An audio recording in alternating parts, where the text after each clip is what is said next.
And I think what people should realize, the room is full of entrepreneurs, but the difference between you and an Olympic gold medalist is not that big because you're very driven. But the problem is that the way I explain to people is that you're like an oil lamp, and the flame is the yang energy.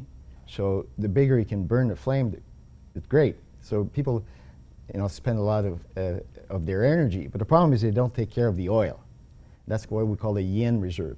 So executives should be really focused on building a highest possible yin reserve to be as yang as they want to be, because how many of you work 16-hour days? It's quite common, right? So, and then you cut back a lot of things. And I think that the modern trend is to say, you have things like the one thing or Tim's philosophies, but you should try to shorten your workday and take care more of your yin reserve. And sleep is the limiting factor. 72.8% of Americans complain of sleep disorders. Wow, 72%.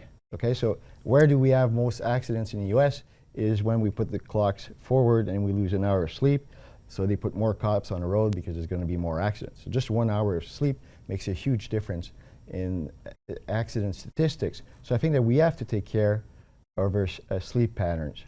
And there's also, what I like to say to people is that the two biggest stressors are related to their mouth.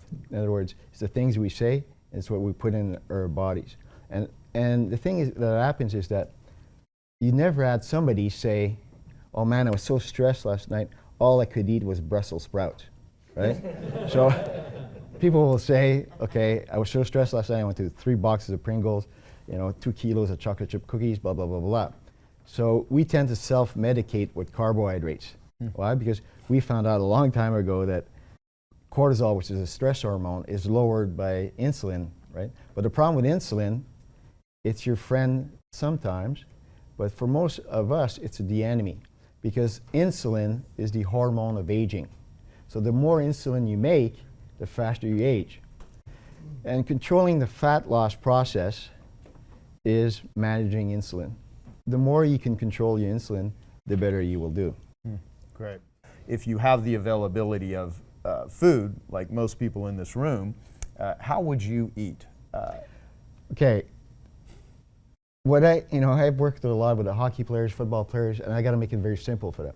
So I ask them a question. I said, ask yourself, did the food you're going to put in your mouth was accessible to a caveman? And I run a test. So I go like steak. Oh yes, a caveman could have that. And then donuts. And they go, ooh. Is there a donut tree? No. Pop. Is there a river? Pop river? So if a caveman had access to food, you can eat it. So that's a very simple rule to simplify our eating habits.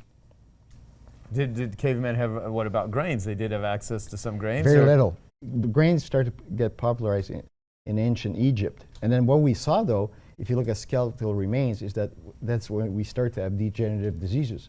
We used to be much taller, much more muscular when we were living more off a Paleolithic diet.